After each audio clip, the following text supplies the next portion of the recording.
Pois é. Hoje, atendendo o pedido dos meus filhos, vou fazer um relato de como começou a minha vida como mecânico de carro, de motocicleta. Enfim, é um legado que eu deixo a eles como lembrança. Eu, quando jovem, 15 anos, fui trabalhar com automóvel. Queria ser mecânico de automóvel. Meu pai conseguiu para mim um emprego numa oficina que tinha na Praça General Osório, em Curitiba, só que não era mecânica de automóvel. Tinha parte mecânica, mas era eletricidade. Antiga Casa do Torpedo. E lá eu trabalhei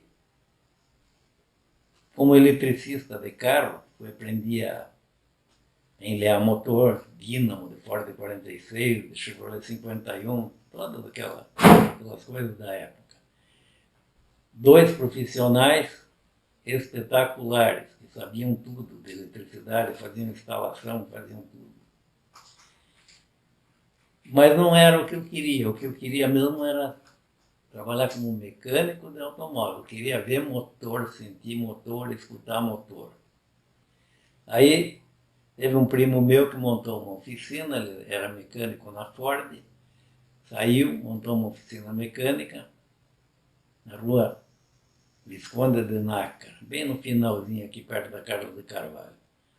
E eu fui trabalhar com ele, aí me senti realizado trabalhando com ele, certo? E eu era apaixonado por motocicleta. Meu pai havia comprado uma CZ, 150 cilindradas, 5 HP, 6 HP, 5 era 125. Posteriormente, uma Java 250, que era um espetáculo de máquina para a época. Tanto que nós viajávamos, eu e meu pai, e ele, quando ela bateu em 120 mil quilômetros, eu, como já estava mexendo com mecânica, achei que devia olhar o motor, descarbonizar e trocar os anéis, pelo menos. Só que eu abri o motor, descarbonizei e troquei os anéis, porque havia comprado os anéis novos no Prosdóximo, uma firma que tinha na Praça Tiradentes, vendia peça, vendia motocicleta e tudo. Troquei por trocar, para não perder a viagem, porque se não tivesse trocado não tinha diferença nenhuma, não havia desgaste nenhum. Motor de baixa rotação, tudo, né? Mas, olhe bem, não tinha óleo que tem hoje. O óleo era de tambor, tinha que misturar fora, botar no tanque.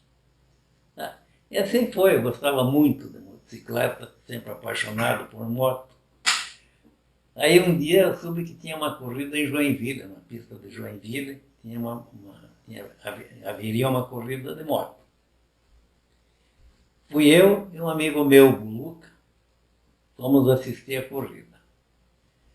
Não precisa nem dizer que eu fiquei encantado, né? Eu não me saía mais da cabeça aquela corrida, onde correram uruguaios, paulista, enfim, uma grande corrida, mas quem ganhou mesmo foram o pessoal de Joinville. Os alemães lá de Joinville, era difícil debater eles, viu? Pelo menos naquela pista, porque eles sabiam tudo daquela pista e alemão não precisa dizer mais nada, né? O que eles faziam era de melhor, as máquinas deles andavam muito. Mas eu tinha cisma de ir lá um dia e poder correr. E aí, contando tudo isso com um amigo meu, que também mexia com mecânica também, chamado Boguslavo, que é mecânico de motocicleta até hoje, Boguslavo tinha uma CZ e disse, vamos fazer a CZ para você correr lá então. Então foi a primeira corrida que eu fiz de motocicleta na minha vida. Eu devo ao Boguslavo. Foi ele que me incentivou e me emprestou a motocicleta. Aí nós abrimos o motor e preparamos, estudamos de tudo que é jeito, o que seria melhor para andar melhor. Testava na Alameda Princesa Isabel, que já era asfaltado, dava para experimentar bem a moto lá. E fui para Joinville. O pessoal do bairro ali me queria muito bem, graças a Deus, e locaram uma uma van, tipo de uma lotação antiga, lotou para ir assistir a corrida em Joinville. A moto foi colocada no corredor da van, do micro-ônibus, lá fomos nós para Joinville. Amanhecemos em Joinville. Estava clareando o dia, a gente chegou lá na pista. Aí quando devia ser umas 7h30 da manhã, 8 no máximo, o pessoal já estava andando lá. Eu nunca tinha andado lá, só tinha assistido uma corrida. Quando eu vi que o pessoal de Joinville andar naquela pista, porque aquela pista era um velódromo, era um autódromo de saibro, autódromo. Não era pista sinuosazinha, não era pista de alta velocidade. Quando eu vi aqueles caras andando e deitando aquelas maquininhas naquele saibro, e você do lado olhava, via a sola da botina dos caras, me deu uma coisa ruim, sabe? Eu digo, por que eu não fiquei em casa enxugando a louça que eu ganhava mais? Porque eu vou tomar um pau aqui que não sei como é que vai ser. Olha, eu só não mandei botar a moto dentro do carro e nós voltar para Curitiba porque ia ficar muito feio. Mas que eu me apavorei na hora, me apavorei. Não tenha dúvida nenhuma. Mas, enfim, vamos andar com a moto. Aí comecei a andar, me enfronhei no meio deles, aí onde eles seguravam no fim da reta eu também segurava, e começou a dar tudo certo. E daí eu cresci dentro de mim mesmo, digo, vai dar. Só que levamos azar.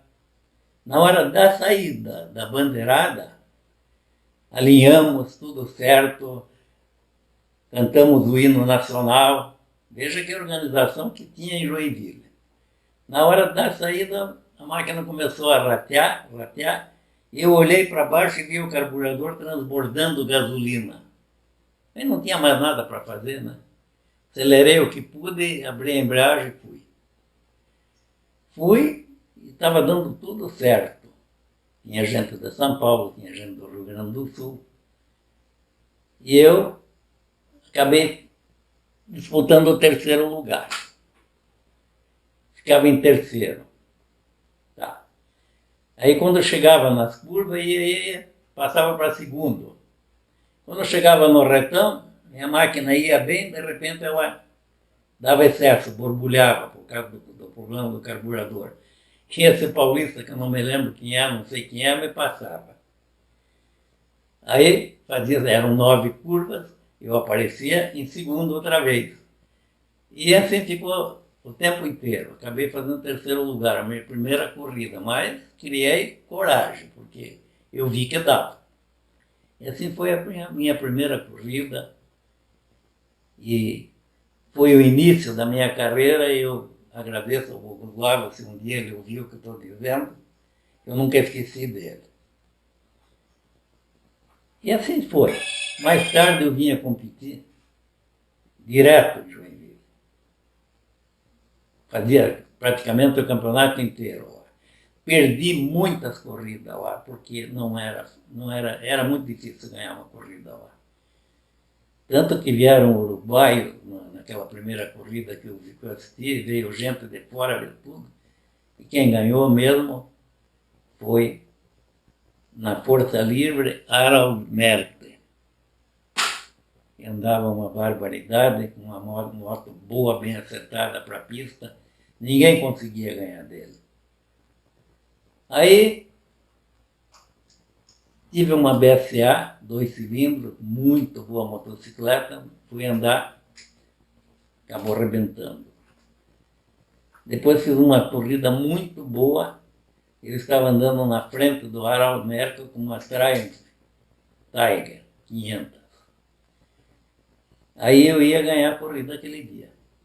Isso depois de muitas corridas, né, que eu fiz lá. Estava bem na frente dele, consegui despachar ele, como a gente diz, mas quando chegou no fim do retão, que eu usei o freio de mão, tinha um freio espetacular, e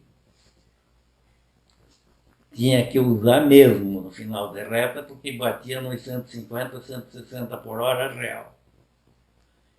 Quando eu usei o freio de mão, a mesa que segura as bainhas subiu para cima. Ela não tinha porca em cima, tinha um mancal que apertava a lateral. Subiu para cima e eu quase me matei lá. Saí tudo torto para tudo que é lado, foi por Deus que não aconteceu o pior. Eu ainda consegui chegar em segundo, porque eu tive que vir com a frente toda solta, saiu a parte de cima para cima. De tanto usar o freio dianteiro, foi subindo tudo, né? Nunca ia se prever uma coisa dessa.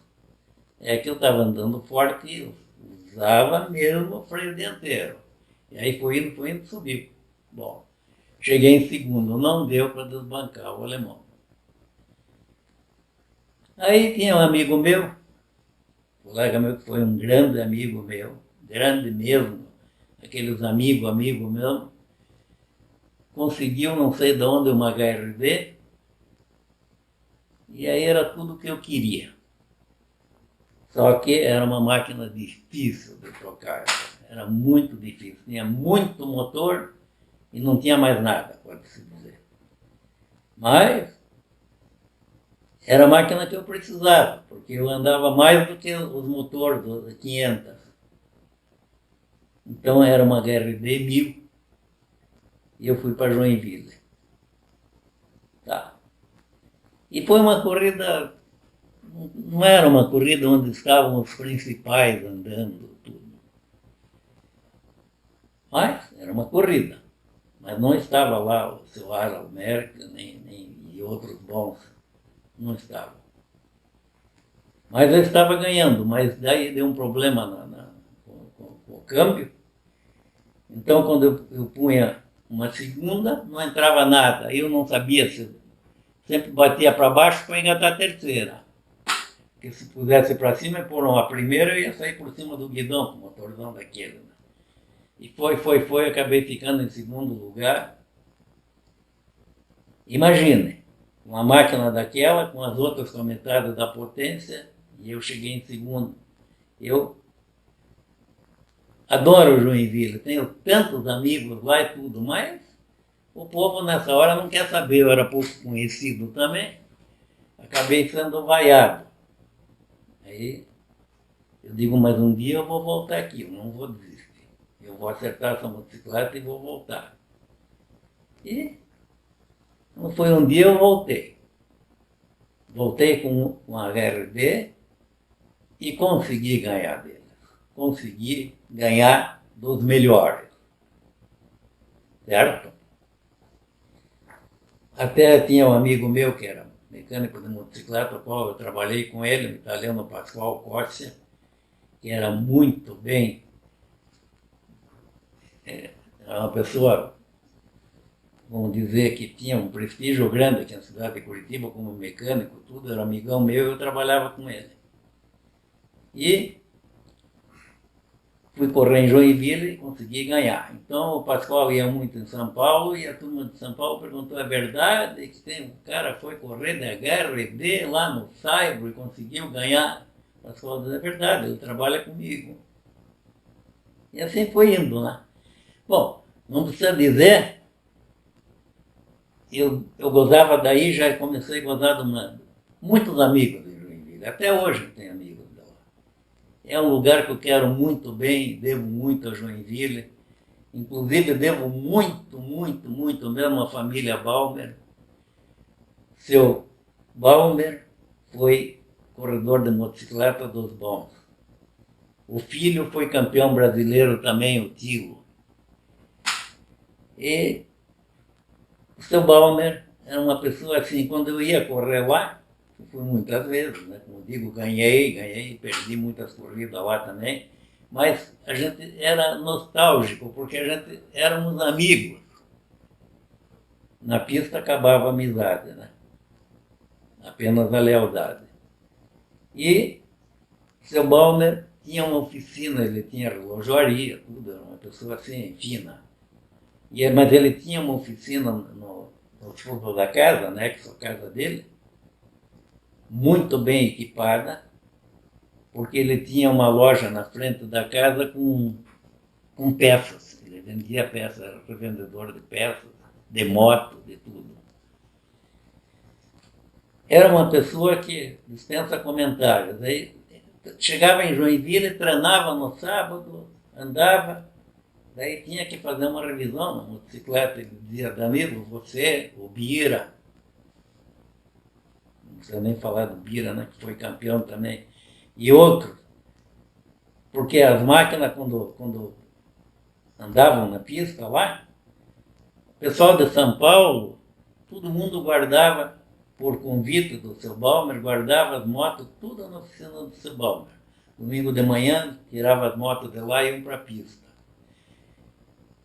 Guardavam as motos, mas eu, o Bira e mais o Beto, mais alguém que estava junto, sempre o seu Balmer convidava e dizia: fiquem aqui, faça a revisão na moto. Pode usar oficina, ferramenta, você só faça uma revisão. Depois, a única coisa que eu peço é quando vocês terminarem, pendurar as ferramentas no lugar tudo direitinho, para quando chegar os mecânicos segunda-feira não ter problema. Então a gente fazia assim. Aí a gente fazia revisão na moto, tudo, né? Porque voltava da pista 6h30 por aí. Fazia revisão tudo quando era lá pelas 8 e pouco. Normalmente estava tudo pronto para a corrida domingo. Tá. Aí o seu Balmer começava também, porque a gente provocava ele para saber, ele sabia muito. Começava a contar das corridas dele, das coisas que aconteciam, né? Aquelas coisas de pista. De repente abria uma porta no fundo da casa dele ali, fazia parede de oficina, e a senhora dele, Dona Joana, dizia: Balmer, chame eles para vir tomar café. Aí você estava dentro da casa do homem, aquela bruta mesa de alemão, aquele café colonial. Nunca mais eu esqueço, não podia deixar de comentar isso. Porque isso não existe mais hoje em dia. A gente ia correr lá contra eles e olha o que acontecia. Não tem. Eu falei um dia para o filho dele, para o tio, que foi campeão brasileiro, tudo por Balmer. Aliás, fizemos uma corrida muito bonita, eu e ele, e eu consegui ganhar dele na última volta. Mas ele me deu um suador. Aí eu já estava terminando e ele era a primeira corrida dele, ele estava começando. E, olha, eu falei até para ele um dia: eu nunca esqueço do teu pai e da tua mãe, a bondade e a paciência que tiveram, não só comigo, como com outros também. Além de receber lá na casa de vocês, ainda servia até café, tudo. São coisas que não tem dinheiro que pague isso, né? Se um dia meus filhos postar isso aqui, espero que o Balmer escute, para ele saber que eu devo muito ao pai dele e tudo, porque essas coisas não existem mais hoje em dia. E assim foi, eu consegui ganhar corridas em Joinville, ganhei em Curitiba também, muitas corridas, né? Perdi muitas também, faz parte do jogo, né? Aí, quando eu já estava praticamente parando com tudo, aí fui convidado a trabalhar como mecânico, de preparador de corrida de moto. E a gente comparecia daí nas corridas, ajudar os amigos, tudo. Inclusive daí eu dei uma mão para o Biratã Rios por 2 anos.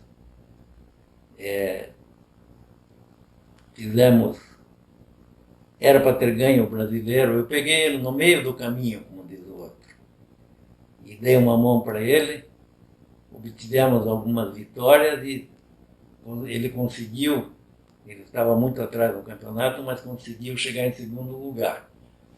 O que nos deu direito de disputar o Mundial na Argentina, o Autódromo Internacional de Buenos Aires. Com tudo pago, né? Maravilha. Aí fomos para lá. Claro que você correr em 1982 num Mundial com uma máquina do ano 80, uma TZ350, que era de pista, mas já 2 anos mais velha. A gente sabia que não ia conseguir ganhar. Seria difícil, apesar que o Bira andava uma barbaridade. Mas a gente ia aprender muito, como aprendeu, né, com isso, né? E, resultado, não conseguimos treinar no sábado, porque choveu muito e não conseguimos pneu de chuva. A gente achou que podia, o Bira achou que podia comprar lá pneu e não conseguiu, e não deu para andar. Aí no domingo de manhã, tempo bom, regular a máquina na orelha, como diz o outro, dentro do box. Né?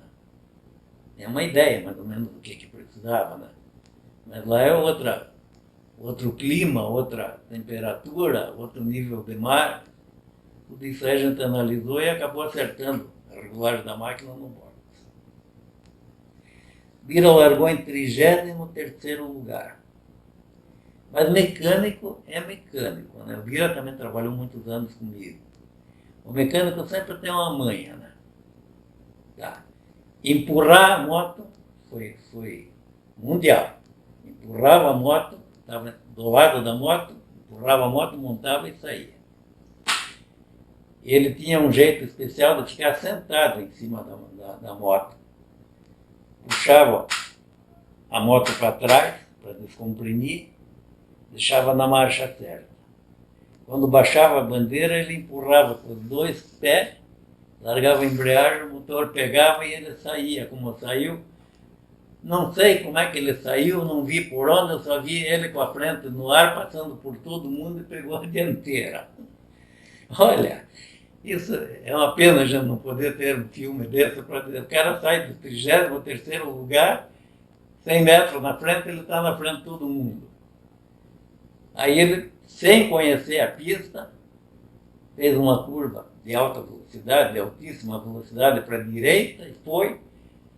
Aí ele disse, olha Danilo, quando chegou naquela reta oposta lá, me passavam tudo. Ele disse, por quê? Né? É máquina mais velha, tudo, né? A gente não pode acertar a relação, não pode acertar nada. Mas aí ele começou a andar e começou a se acertar com a pista e veio, porque ele ficou, passaram todos por ele. Ele foi buscar todo mundo outra vez e terminamos em 9º lugar. Isso no Mundial. 9º lugar, parou porque deu um problema com a embreagem. Afrouxou a porta da embreagem que costumava acontecer na TV. Não sei como é que foi, mas aconteceu. Afrouxou e ficamos em 9º lugar. Mas foi o brasileiro mais bem colocado, porque a Yamaha do Brasil estava sendo representada por um piloto muito bom, que havia sido campeão aqui também. Nós fomos vice-campeão e ele foi campeão. E muito bem representado. E o engenheiro, não me lembro o nome, engenheiro japonês da época lá. Tanigawa era o engenheiro. E eles estavam, e o fato é que nós andamos na frente deles. E foi a corrida sensacional. Para nós valeu muito, aprendemos muito com aquilo. Né?